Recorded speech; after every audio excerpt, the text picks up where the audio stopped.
नमस्कार, जय हिंद। मेरा नाम है सुजीत पांडे। आप देख रहे हैं ऑल एग्जाम गाइड गुरु का यूट्यूब चैनल।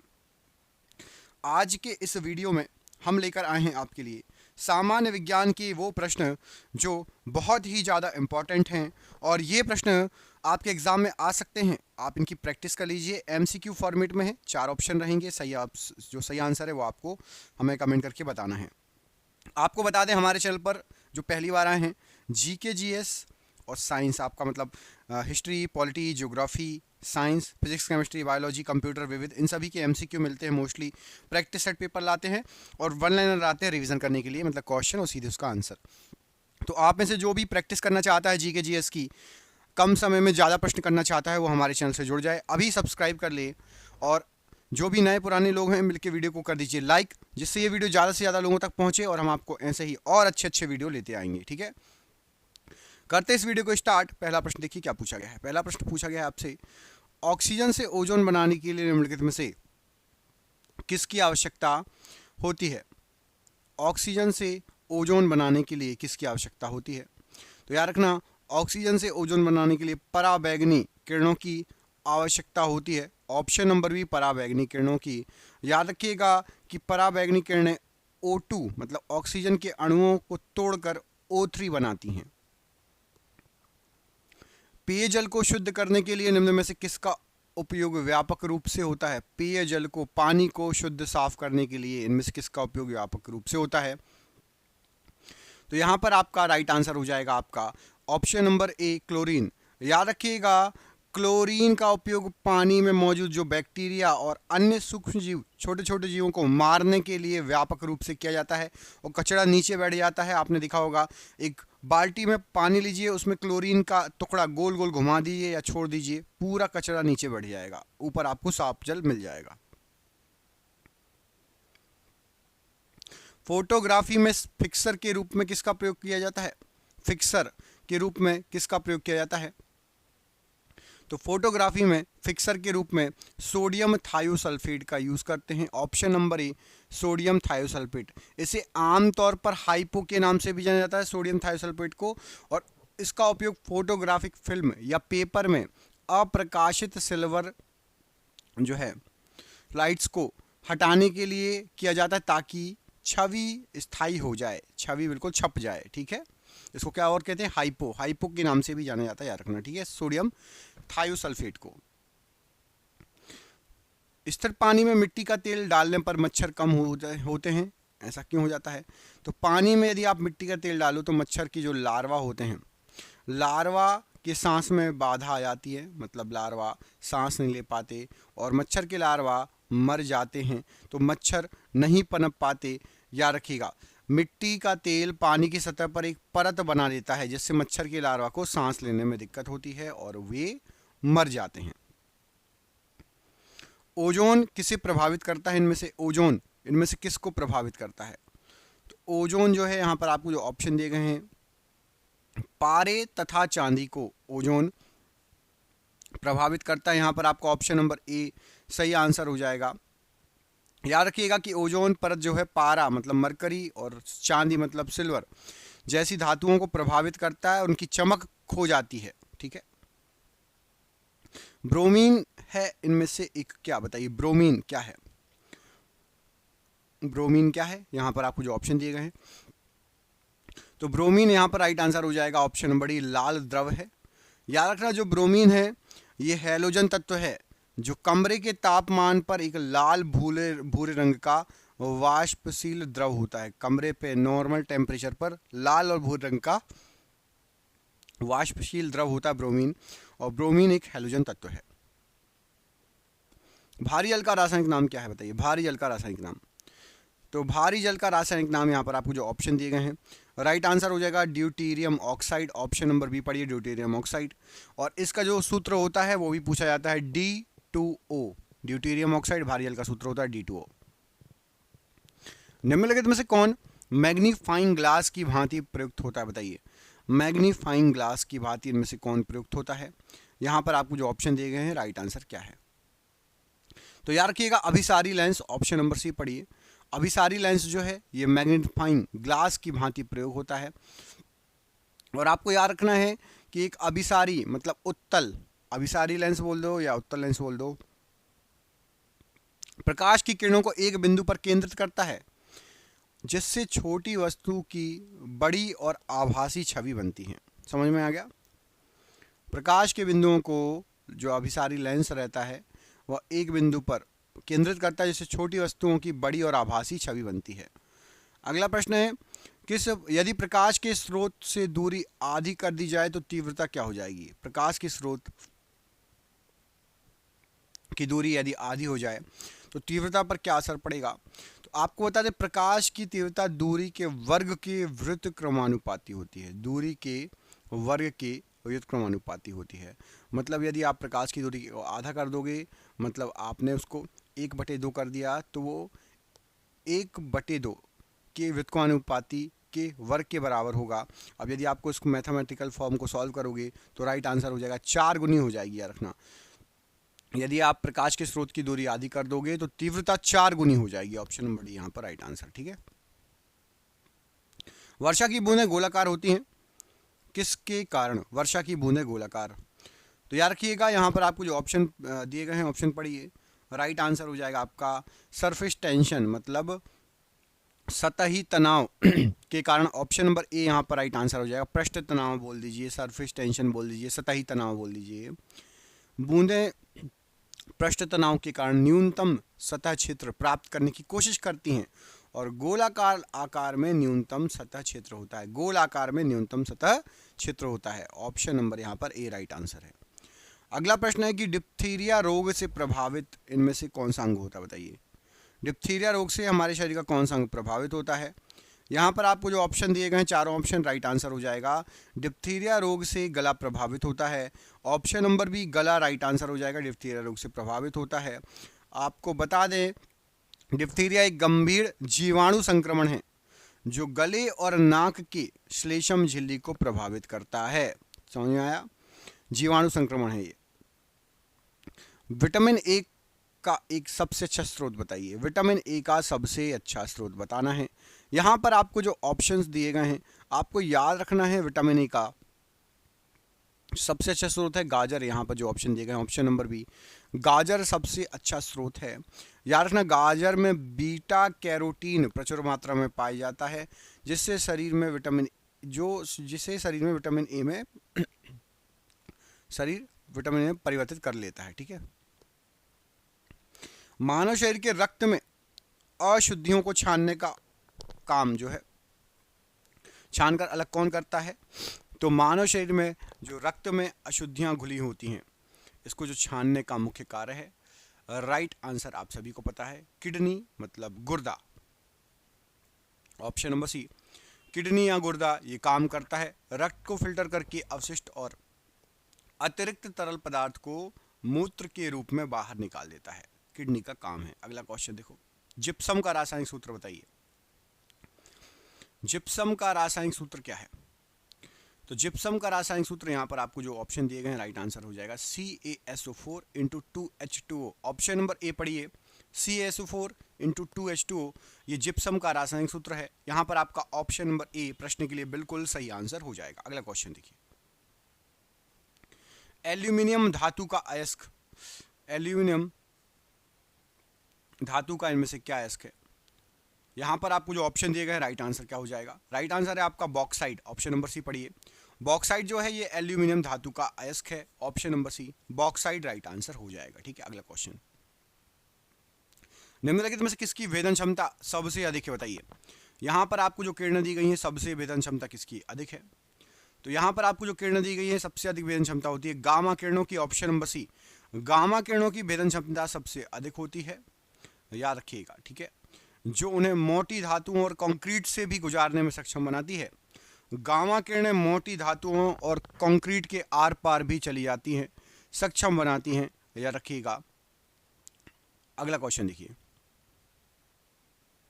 सोडियम क्लोराइड में कौन सा आबंध होता है? सोडियम क्लोराइड की बात हो रही है। NaCl बोलते हैं सोडियम क्लोराइड को, जिसमें Na पॉजिटिव और Cl नेगेटिव होता है।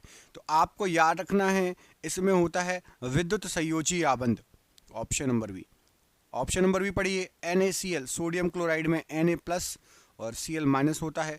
आपको याद रखना है यह एक आयनिक यौगिक है जिसमें सोडियम Na+ और क्लोराइड Cl के बीच इलेक्ट्रोवैलेंट बॉन्ड इलेक्ट्रोवैलेंट बॉन्ड मतलब आयनी बंध होता है। ठीक है। निम्नलिखित में से कौन सी स्थिति विलंबित रक्त स्कंदन की एक शर्त है? बताइए। विलंबित रक्त स्कंदन की एक शर्त है। यहां पर आपको जो ऑप्शन दिए गए हैं राइट आंसर क्या हो जाएगा बताइए। तो याद रखिएगा यहां पर जो ऑप्शन दिए गए हैं राइट आंसर हो जाएगा आपका हीमोफीलिया। हीमोफीलिया में क्या होता है? Haemophilia option number C. तो हीमोफीलिया जो है इसमें आपका एक आनुवांशिक रोग है जिसमें रक्त का थक्का जमना धीमा हो जाता है जिससे रक्तस्राव रुकता नहीं है। तो यहां पर ऑप्शन नंबर आपका हीमोफीलिया प्रश्न के लिए बिल्कुल सही आंसर हो जाएगा। निम्नलिखित में शरीर की सबसे बड़ी हड्डी कौन सी है? शरीर की सबसे बड़ी हड्डी।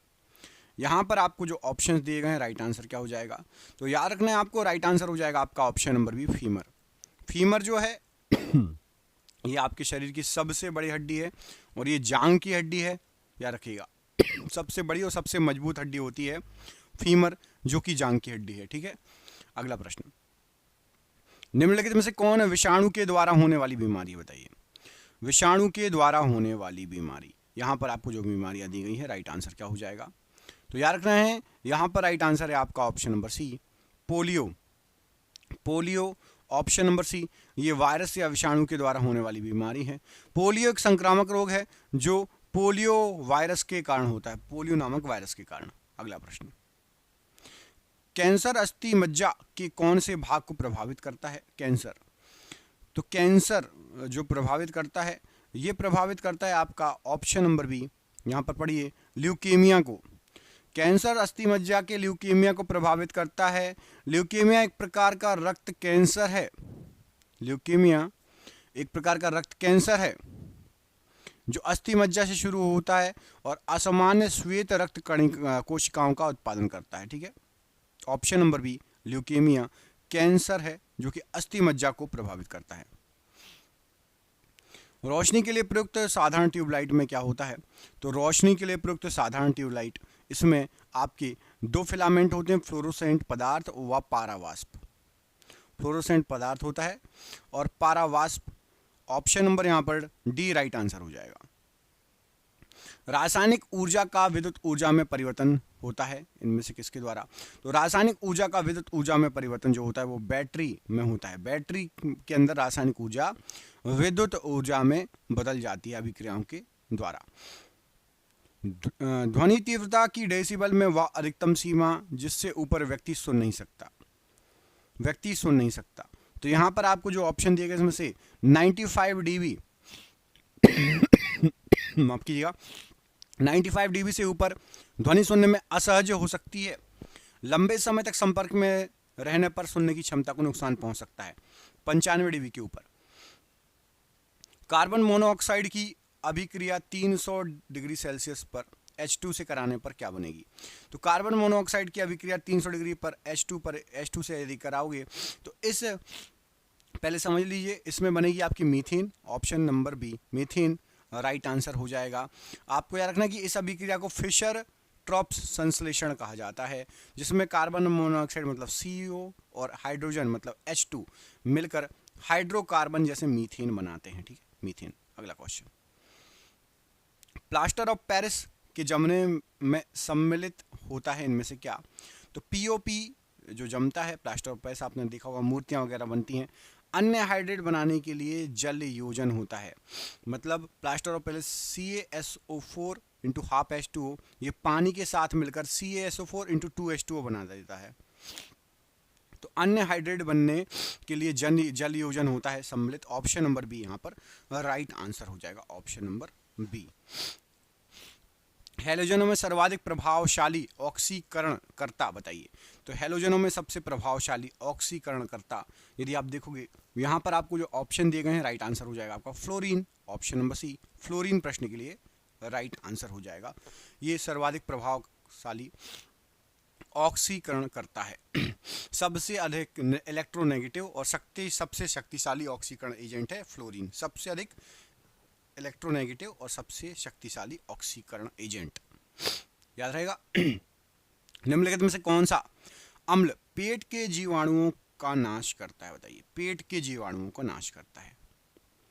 तो यहां पर आपको जो ऑप्शन दिए गए हैं, पेट के जीवाणुओं का नाश करने वाला जो अम्ल है वो है आपका HCl। ऑप्शन नंबर बी पढ़िए HCl, ये पेट के जीवाणुओं का नाश करने वाला अम्ल है। पेनिसिलिन की खोज निम्नलिखित में से किसके द्वारा की गई थी? तो पेनिसिलिन की जो खोज की गई थी अलेक्जेंडर फ्लेमिंग के द्वारा की गई थी। Option number B, Alexander Fleming के द्वारा पेनिसिलिन की खोज की गई थी। ऑप्शन नंबर यहाँ पर बी राइट आंसर है। मानव शरीर में रक्त का निर्माण कहाँ होता है? रक्त का निर्माण मानव शरीर में कहाँ पर होता है? तो याद रखिएगा अस्थि मज्जा, ऑप्शन नंबर डी में रक्त का निर्माण होता है। Option number D. पेसमेकर का संबंध किससे है? पेसमेकर, तो पेसमेकर का संबंध है आपका दिल से। ऑप्शन नंबर डी, दिल से संबंध है पेसमेकर का। आवर्धक लेंस के रूप में क्या प्रयोग होता है? आवर्धक लेंस के रूप में, तो आवर्धक लेंस के रूप में अभिसारी लेंस का प्रयोग होता है। ऑप्शन नंबर सी, अभिसारी लेंस का प्रयोग होता है। सूर्य में होने वाली ताप नाभिकीय अभिक्रियाओं के लिए मूल ईंधन बताइए। तो सूर्य में होने वाली ताप नाभिकीय अभिक्रियाओं के लिए जो मूल ईंधन है वो है आपका हाइड्रोजन। Option number D. विद्युत बल्ब का फिलामेंट बना होता है किसका? तो विद्युत बल्ब का जो फिलामेंट होता है ये आपका टंगस्टन का बना होता है। Option number B tungsten right answer है। रेडियोधर्मिता की खोज किसके द्वारा की गई? तो रेडियोधर्मिता की खोज हेनरी बैक्यूरेल के द्वारा की गई। Option number A Henri Becquerel. निम्नलिखित में से कौन हानिकारक पराबैंगनी विकिरण को अवशोषित कर लेता है? तो हानिकारक पराबैंगनी विकिरणों को अवशोषित करने का काम है ओजोन का। ऑप्शन नंबर ए ओजोन यहां पर राइट आंसर हो जाएगा। जिप्सम का रासायनिक नाम क्या है? जिप्सम का रासायनिक नाम तो जिप्सम का रासायनिक नाम है calcium sulphate. Option number C, calcium sulphate gypsum का रासायनिक नाम है। टीबिया अस्थि किसमें होती है, बताइए, टीबिया अस्थि किसमें होती है? तो टीबिया अस्थि जो होती है आपके पैर में होती है। ऑप्शन नंबर सी, पैर में पाई जाती है टीबिया। निम्नलिखित में से कौन सा विटामिन यकृत में संचित नहीं किया जा सकता? यकृत की बात हो रही है, तो यकृत में संचित नहीं किया जा सकता पूछा गया है, राइट आंसर हो जाएगा। विटामिन सी को यकृत में संचित नहीं किया जा सकता। Option number C, vitamin C को यकृत में संचित नहीं किया जा सकता। जल में घुलनशील विटामिन है जो शरीर में जमा नहीं होता और अतिरिक्त मात्रा मूत्र के माध्यम से बाहर निकल जाती है। बैरियम मील किसके लिए प्रयुक्त होता है? बैरियम, तो बैरियम जो है ये पोषण नाल एक्स किरण, ऑप्शन नंबर पोषण नाल का एक्स किरण बैरियम मील प्रयोग होता है। आपको बता दें कि बैरियम मील का उपयोग पाचन तंत्र के एक्सरे के परीक्षण के लिए किया जाता है। पाचन तंत्र के एक्सरे के परीक्षण के लिए किया जाता है, याद रखिएगा। जैसे स्टमक हो गया आपका, इंस्टेंटाइन हो गई, इन सब के परीक्षण के लिए बैरियम मील का यूज किया जाता है। आणविक संगठन के द्वारा ऊष्मा का संप्रेषण क्या कहलाता है? तो आणविक संगठन के द्वारा ऊष्मा का संप्रेषण, इसको संवहन कहा जाता है। ऑप्शन नंबर बी, संवहन कहा जाता है, राइट आंसर हो जाएगा। लाल रंग के प्रकाश में जब हरा रंग के कपड़े को ले जाया जाएगा तो कपड़े का रंग कैसा प्रतीत होगा? तो लाल रंग के प्रकाश में जब हरे रंग के कपड़े को ले जाया जाएगा तो कपड़ा जो है आपका ये काला प्रतीत होगा। ऑप्शन नंबर बी, काला प्रतीत होगा। विद्युत इलेक्ट्रिक तार बनाने के लिए तांबे का प्रयोग क्यों किया जाता है? तो विद्युत इलेक्ट्रिक तार बनाने के लिए जो तांबे का प्रयोग होता है, इस राइट आंसर हो जाएगा। इसका जो है यहाँ पर आपको जो ऑप्शन दिए गए हैं, तांबे का उपयोग विद्युत तार बनाने के लिए किया जाता है क्योंकि यह एक बहुत अच्छा विद्युत चालक, सस्ता और तन्य है। ठीक है, तो यहाँ पर जो ऑप्शन दिए गए इनमें से कोई नहीं, मतलब कोई खास कारण नहीं होता। तरंग पिच और तीव्रता का कोई रोल नहीं होता।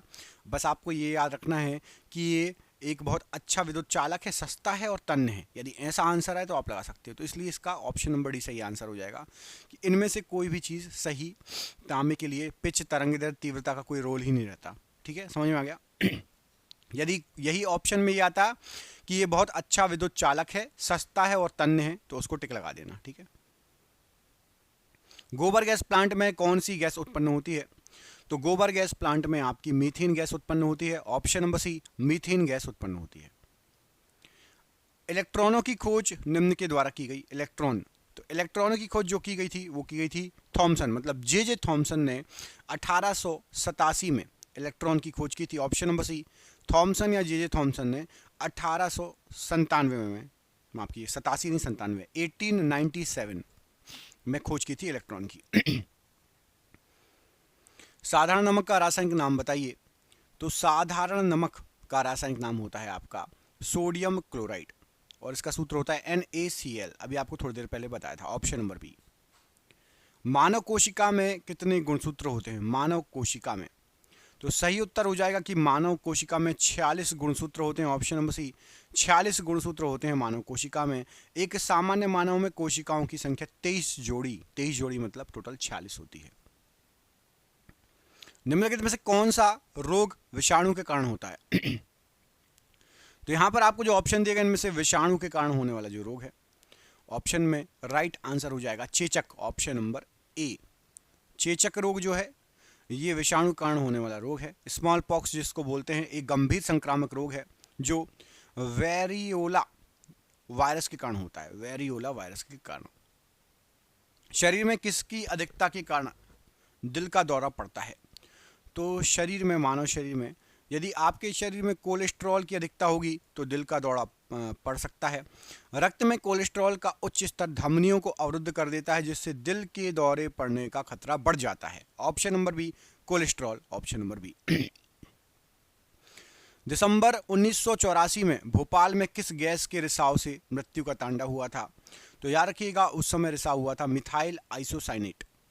Option number B, methyl isocyanate का रिसाव हुआ था। ऑप्शन नंबर बी, यह गैस भोपाल गैस त्रासदी का कारण है। याद रखिएगा।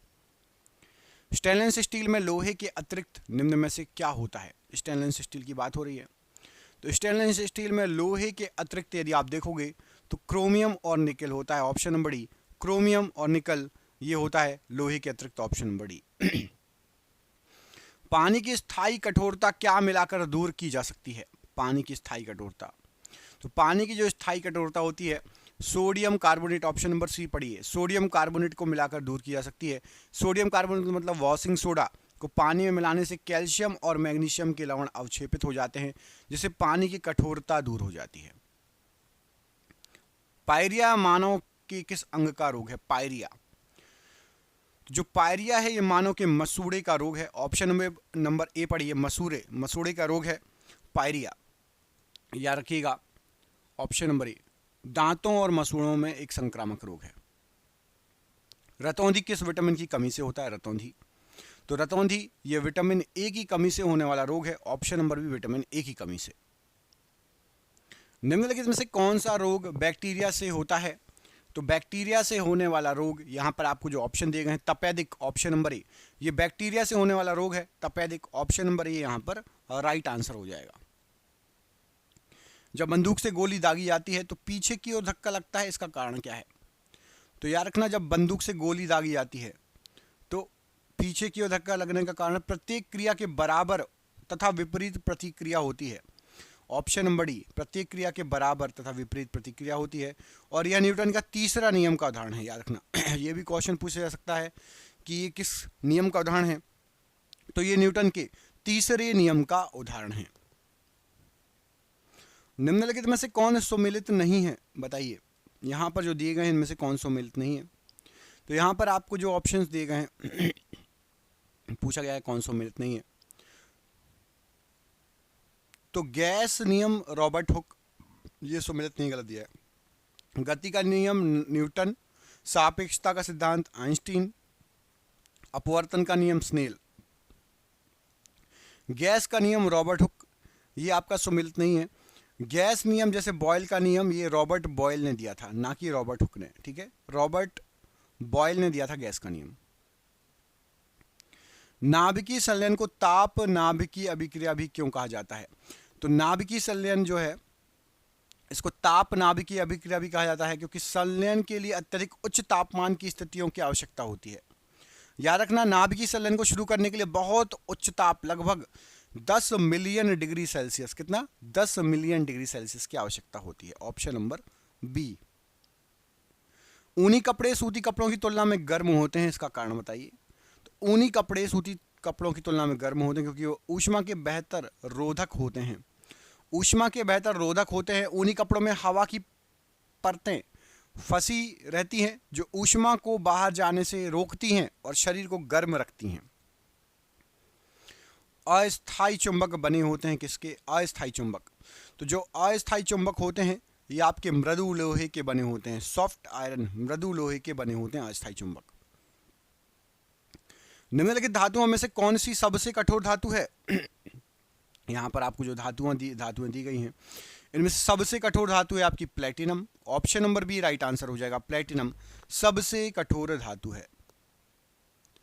एक अंतरिक्ष यात्री पृथ्वी तल की तुलना में चंद्र तल पर अधिक ऊंची छलांग लगा सकता है, इसका कारण बताइए।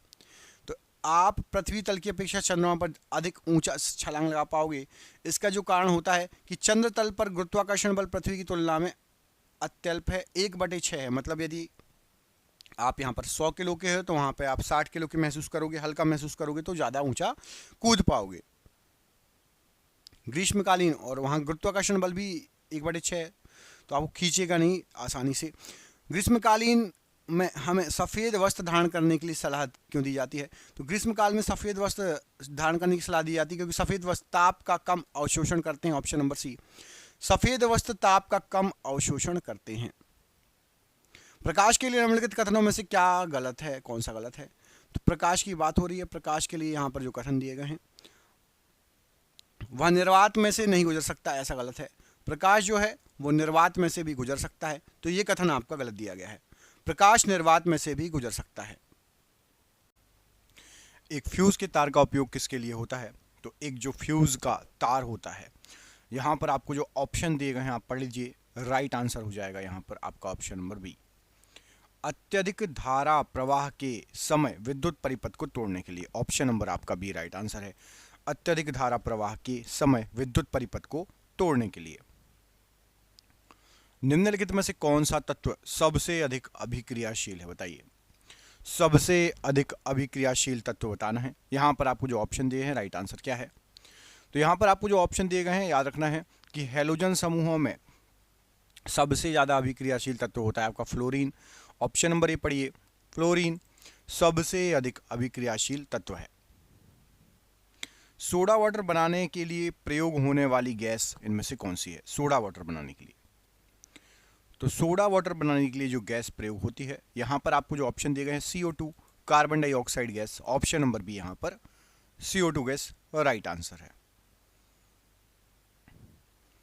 निम्नलिखित में से कौन सा एक तत्व है? एक तत्व यहाँ पर आपको जो ऑप्शन दिए गए हैं तो यहाँ पर आपको बता दें जो ऑप्शन दिए गए हैं, हीरा एक तत्व है जो कि पूरी तरीके से कार्बन से बना होता है। हीरा जो है ये पूरे तरीके से कार्बन से बना होता है, इसलिए ये एक तत्व है हीरा।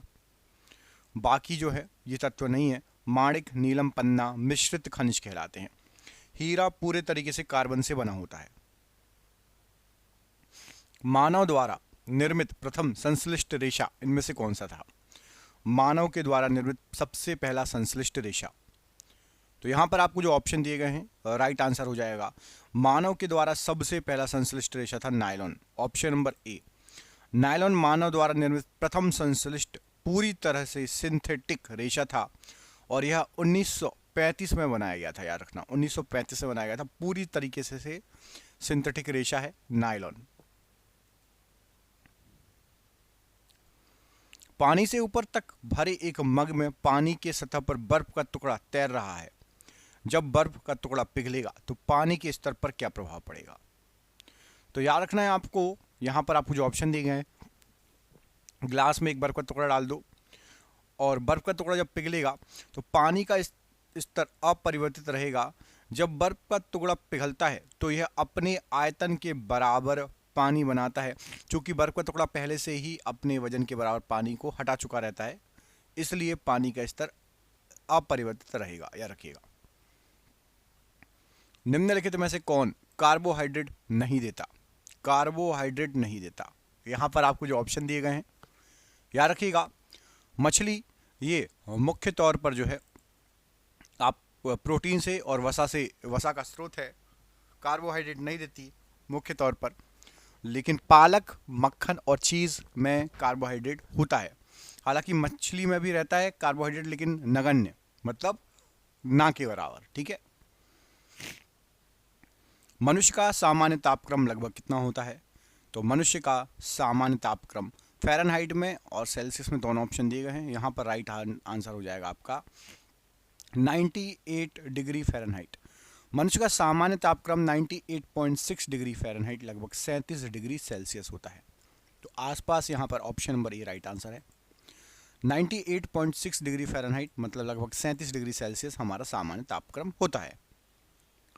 चेचक के टीके की खोज किसने की थी? चेचक के टीके की खोज, तो जो चेचक का टीका है इसकी जो खोज की गई थी, ये की गई थी एडवर्ड जेनर के द्वारा। Option number A, Edward Jenner के द्वारा चेचक के टीके की खोज की गई थी। 1796 में चेचक के टीके को खोजा गया था, 1796 में।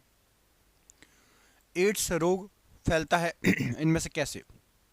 एड्स रोग, तो एड्स रोग यहाँ पर आपको जो ऑप्शन दिए गए हैं याद रखिएगा, शारीरिक संपर्क से फैलता है। ऑप्शन नंबर डी, शारीरिक संपर्क से एड्स रोग फैलता है। एड्स का फुल फॉर्म क्या होता है कमेंट करके हमें बताइए। ये असुरक्षित यौन संबंध, संक्रमित रक्त या सुइयों के उपयोग और गर्भावस्था के दौरान मां से बच्चे के शारीरिक संपर्क में फैल सकता है। मतलब ये 3 प्रकार हैं जिससे फैल सकता है। एक असुरक्षित यौन संबंध, संक्रमित रक्त या सुई का उपयोग करना, और यदि मां को है तो बच्चे को भी हो सकता है। ऐसे 3 तरीके से फैल सकता है।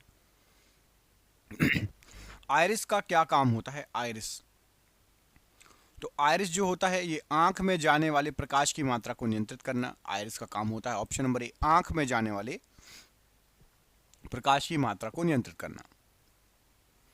हाइग्रोमीटर से क्या मापा जाता है? हाइग्रोमीटर, तो जो हाइग्रोमीटर होता है इससे हम वायुमंडल में व्याप्त आर्द्रता को मापते हैं। ऑप्शन नंबर सी पढ़िए, वायुमंडल में व्याप्त आर्द्रता राइट आंसर हो जाएगा हाइग्रोमीटर के लिए।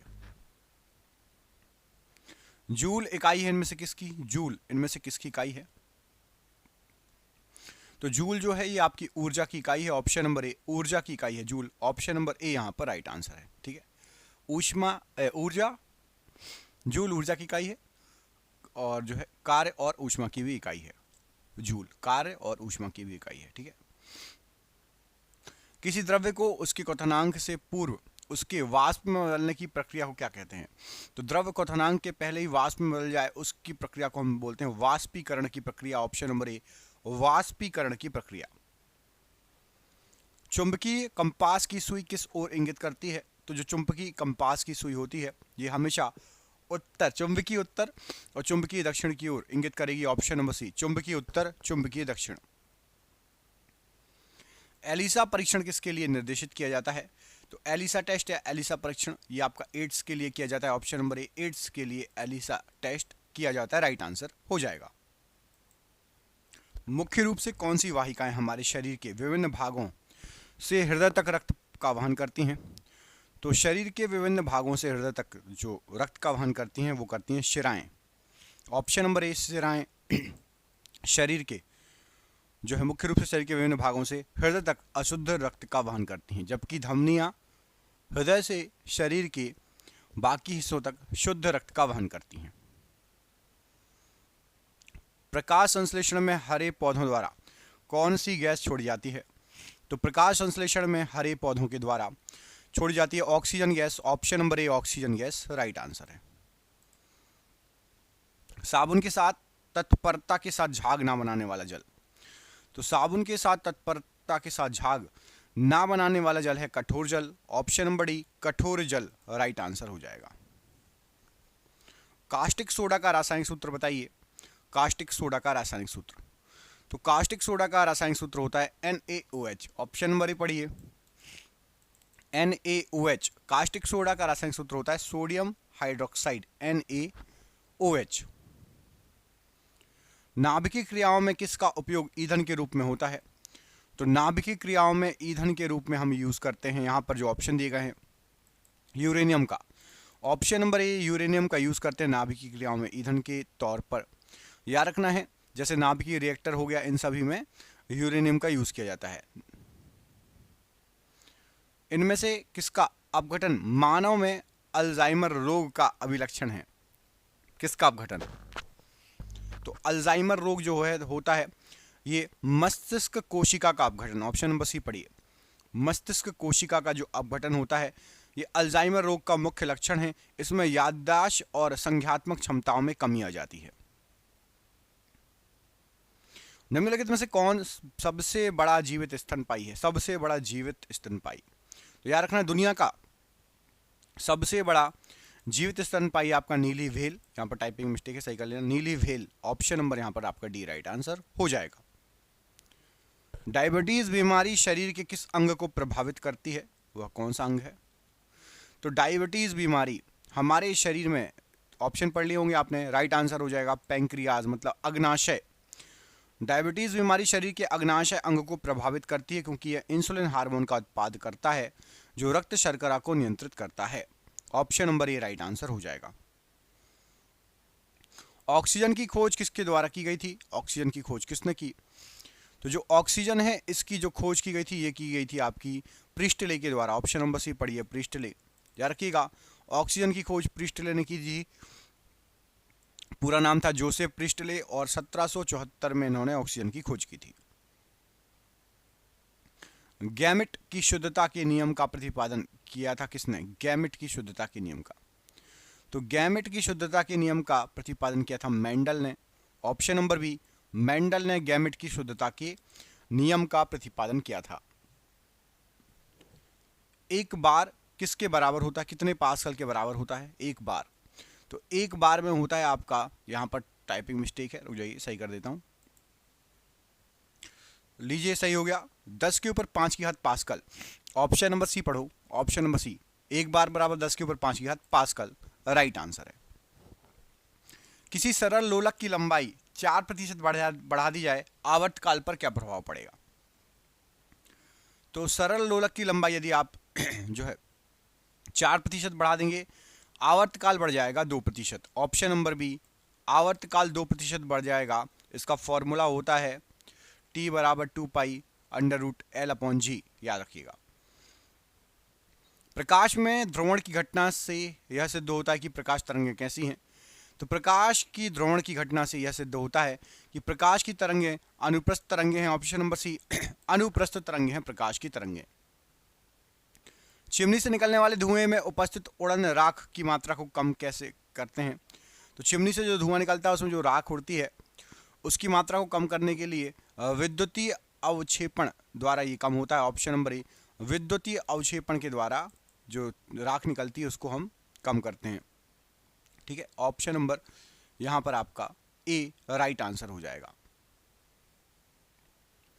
सूर्य के प्रकाश में किस रंग का प्रकीर्णन सबसे अधिक होता है? तो सूर्य के प्रकाश में सबसे अधिक प्रकीर्णन होगा बैगनी रंग का। ऑप्शन नंबर डी, बैगनी रंग का प्रकीर्णन सबसे अधिक होगा सूर्य के प्रकाश में, याद रखना। ठीक है, लाल और पिकॉक ब्लू रंग को मिला देने पर कौन सा रंग बनेगा? लाल और पिकॉक ब्लू, इन दोनों रंग को मिला देंगे तो कौन सा रंग बनेगा? तो याद रखिएगा लाल और पिकॉक ब्लू रंग को आप मिलाएंगे, मतलब रेड एंड सियान रंग को मिलाएंगे तो सफेद रंग बनेगा। प्राथमिक और द्वितीयक रंग का ये संयोजन है, सफेद रंग बन जाएगा। ऑप्शन नंबर बी, व्हाइट, सफेद रंग। प्राथमिक रंग कौन कौन से होते हैं? प्राथमिक रंग, तो प्राथमिक रंग होते हैं नीला, हरा और लाल। ऑप्शन नंबर ए पढ़िए, नीला, हरा और लाल, ये प्राथमिक रंग कहलाते हैं।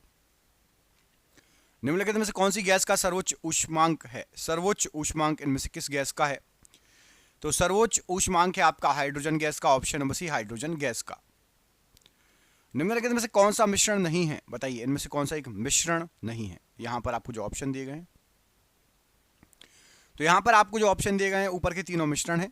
तांबा मिश्रण नहीं, ऑप्शन नंबर डी, तांबा मिश्रण नहीं है। कौन सा अवयव जलने में सहायता प्रदान करता है? जलने में सहायता, तो जलने में सहायता प्रदान करने वाला अवयव है आपका oxygen. Option number D, oxygen जलने में सहायता प्रदान करता है।